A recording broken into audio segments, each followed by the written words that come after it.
हाँ, हेलो बच्चों, नमस्ते। अभी आपको जो पढ़ाया था अगले गए वीडियो में जलालुद्दीन खिलजी के बारे में पढ़ाया था।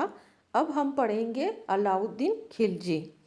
अलाउद्दीन खिलजी, जिसका बचपन का नाम था अली गुरशस्प, ये जो है जलालुद्दीन फिरोज खिलजी का एक भाई था, जिसका नाम शिहाबुद्दीन मसूद खिलजी उसका पुत्र था।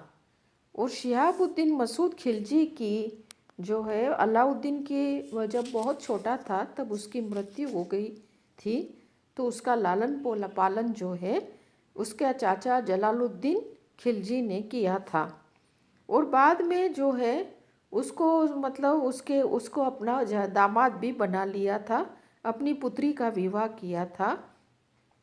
अलाउद्दीन जो है वो जलालुद्दीन का बहुत प्रिय भतीजा था। उसने अपने जलालुद्दीन की समय समय पर खिदमत करके उसका विश्वास जीत लिया था।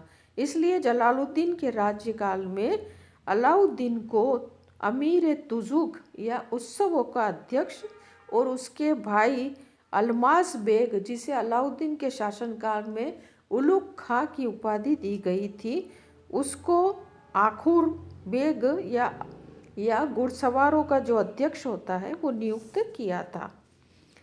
जब मलिक छज्जू कशली खान ने अलाउद्दीन खिलजी के चाचा जो है जलालुद्दीन खिलजी के समय में मतलब विद्रोह किया था, तभी तभी उसको जो है विद्रोह किया था। तब मलिक छज्जू के विद्रोह के बाद अलाउद्दीन को कड़ा का सूबेदार नियुक्त किया था। किसने? जलालुद्दीन खिलजी ने। और कड़ा में मलिक छज्जू के जो समर्थकों से उसकी जब भेंट हुई तो उन्होंने ये कहा था कि क्यों न तू विशाल सेना संगठित करके और अपने चाचा को हटा करके और खुद सिंहासन पर नहीं बैठ जाता। तो ये जो वाला जो इस तरह की जो बात उसको बताई तो उस समय उसको ये सुझाव अच्छा लगा था। इसलिए वो किसी भी तरह से सिंहासन को हड़प करके शासक बनने का सपना देखने लगा था। दूसरा क्या था कि अलाउद्दीन की जो पत्नी थी, जो जलालुद्दीन खिलजी की पुत्री थी, उसका दंभपूर्ण व्यवहार भी, यानी कि इन दोनों की कभी बनी नहीं है। और उसकी सास जो है मलिका जहानी, उसका भी कठोर नियंत्रण था अलाउद्दीन पर। तो वो उससे भी मुक्त होना चाहता था, लेकिन वो इतना जल्दबाजी इसमें नहीं करना चाहता था। सही समय की उसे तलाश थी ताकि ये काम जो है किया जा सके। अब जब है विदिशा या भीलसा में अलाउद्दीन को जब अतुल धन संपदा प्राप्त हुई थी तो उस धनराशि से उसकी जो है लालसा बढ़ गई थी। भीलसा जो है मध्य प्रदेश के भोपाल के पास विदिशा को मध्यकाल में भीलसा कहा जाता था। तो लालसा जब उसकी बढ़ गई थी तो तब उसने दक्षिण में जो देवगिरी है वहाँ पर उसने बहुत सारी उसके वैभव की कथाएं सुनी थी। इसलिए आक्रमण करने का निश्चय उसने किया था।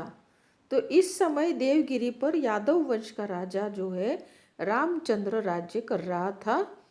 जब उसने आवश्यक तैयारी अलाउद्दीन ने कर ली तो 8,000 घुड़सवारों के साथ 26 फरवरी जो है 1296 के दिन सुल्तान, उस समय जलालुद्दीन खिलजी था, उसकी अनुमति के बिना ही वो कड़ा से देवगिरी के लिए देवगिरी के लिए प्रस्थान किया था। लेकिन देवगिरी पर आक्रमण करने के जो वास्तविक उद्देश्य थे उसको उसने छिपा लिया और ये कहा कि वो चंदेरी पर आक्रमण करने जा रहा है, जबकि वो जा रहा था देवगिरी पर आक्रमण करने। अब क्या है कि टेढ़ी मेढ़ी जो पहाड़ियों वाले रास्ता और नदियों को जैसे वैसे जंगलों को पार करते हुए वो देवगिरी पहुंच गया था और वहाँ के शासक जो है रामचंद्र पर आक्रमण करके पराजित किया और उससे क्षतिपूर्ति के रूप में बहुत सारा धन ले करके कड़ा लौट आया था। अलाउद्दीन का देवगिरी अभियान जो है से अभियान सफल रहा था, और इस असाधारण सफलता से उसके पास एक बहुत विपुल धनराशि एकत्रित हो गई, और वो उससे उसका जो साहस है वो बढ़ गया था। इसलिए वो पूरी तरह से सिंहासन को हड़पने के प्रयास में लगा रहा, और बड़ी कुशलता से जाल बुन करके जलालुद्दीन खिलजी का वध जो है 20 जुलाई 1296 में कर दिया था, और वो खुद को सुल्तान घोषित किया। अब जो आगे हम पढ़ेंगे, दिल्ली पर अधिकार और राज्यारोहण। कड़ा में अपने राज्यारोहण के बाद अलाउद्दीन ने अपने सहयोगी को पद और सम्मान देकर के संतुष्ट किया। सबसे पहले उसने अपने भाई अल्मास बेग को उलुग खां की पदवी दी, और मलिक हिजाबुद्दीन को जफर खां, और मलिक नुसरत जलसेरी को नुसरत खां। अपनी पत्नी के जो भाई थे वो मलिक संजर, उसको अलप खां की ऐसे उपाधियाँ दी। यानी कि अपने अपने जो भी लोग थे उन सबको बड़ी बड़ी उपाधियाँ, बड़े बड़े पद, ये सब उसको ने दिए अलाउद्दीन ने। उसके बाद बिना समय गंवाए वो दिल्ली पर अधिकार करने की तैयारी करने लगा, और नए सैनिकों की भर्ती के लिए अमीरों को भी आदेश दिया, और ताकि वो अधिक से अधिक सेना को भर्ती कर सके। तो मतलब इसके परिणाम स्वरूप जो है कड़ा और अवध में बड़ी संख्या में सैनिक भर्ती हो गए। यही उसे ज्ञात हुआ कि जलालुद्दीन की पत्नी जो थी मलिका जहान, यानी कि उसकी सास, और उसके छोटे पुत्र कद्र खां जो है उसको रुकनुद्दीन नाम दे करके सुल्तान घोषित कर दिया है। और अरकली खां जो है अपने माँ के इस व्यवहार से नाराज होकर के वही मतलब जो उस जमाने का अरकली खां रुस्तम कहा जाता था, है ना। तो उसके जो उसकी प्रतिभा, जो उसे बड़ा प्रतिभावान था, सैनिक था, और जो है सभी लोग उस पर डर भी खाते थे। तो उस समय उसके जो अरकली खां जो था वो अपने माँ के इस व्यवहार से बड़ा नाराज़ था, और उसने दिल्ली नहीं आने का निश्चय किया है। तो ये बात उसने सुनी थी, ये बात उसको पता चल गई थी अलाउद्दीन को। तो वो क्या है कि इससे वो बड़ा खुश हुआ था, और वर्षा ऋतु होने के बावजूद भी अलाउद्दीन अपनी सेना के साथ साथ वो दिल्ली की तरफ कूच कर गया।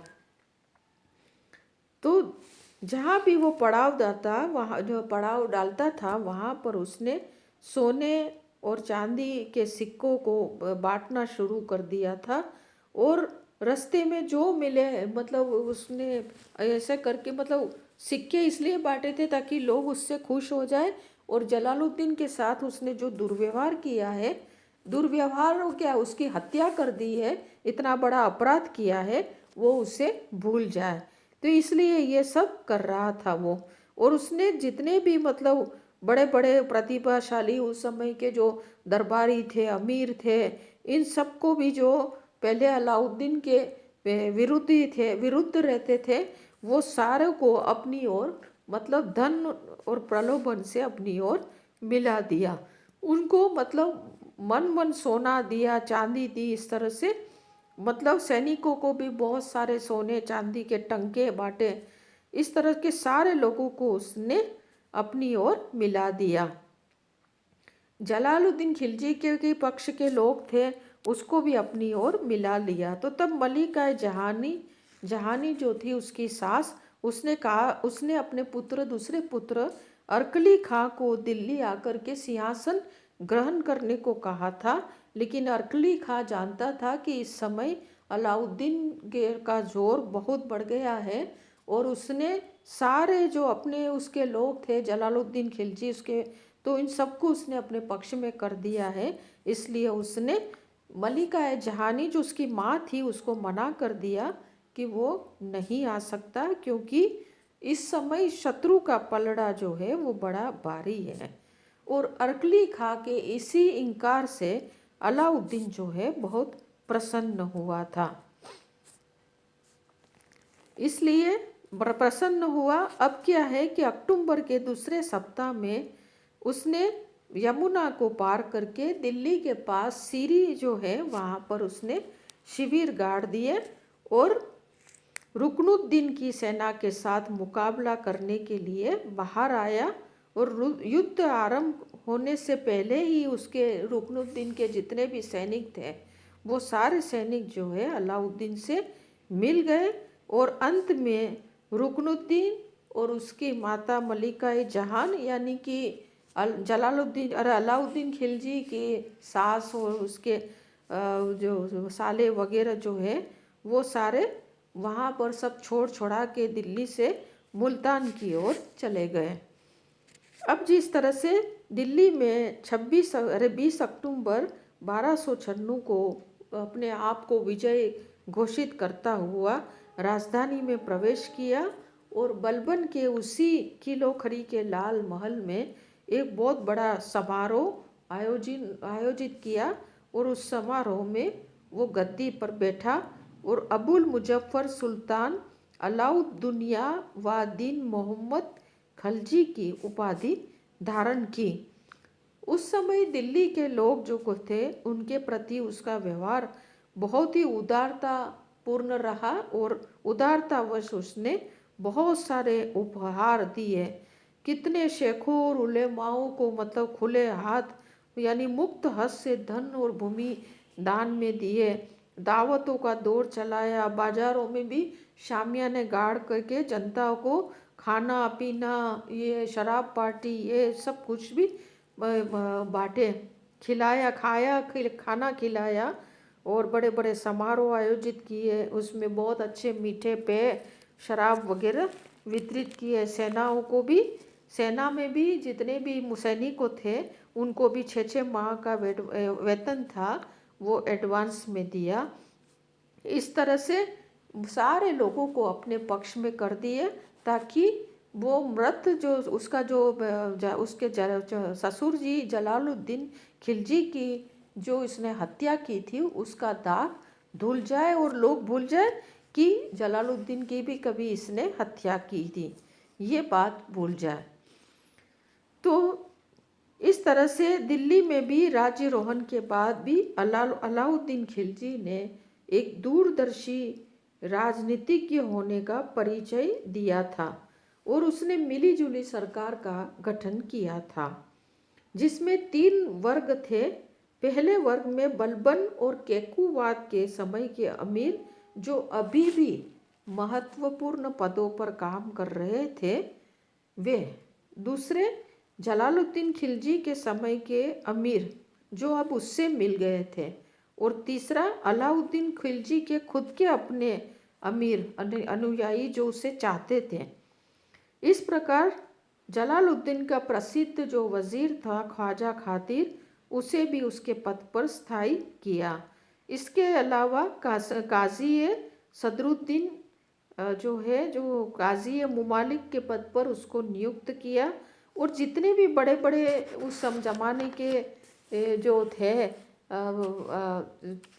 अधिकारी वर्ग थे जिसको अमीर उमराव या जो दरबारी जो थे इन सबको उनकी बड़े बड़े पदों पर ही उन्नति वो दी, उसी उनको उसी पद पर रहने दिया और इस तरह से सभी का दिल जीतते हुए वो उसने मतलब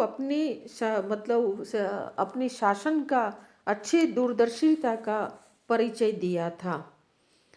तो इस तरह से हम जो है उसको देखते हैं कि अलाउद्दीन ने कैसे सबको अपने पक्ष में करके विश्वास को जीता था।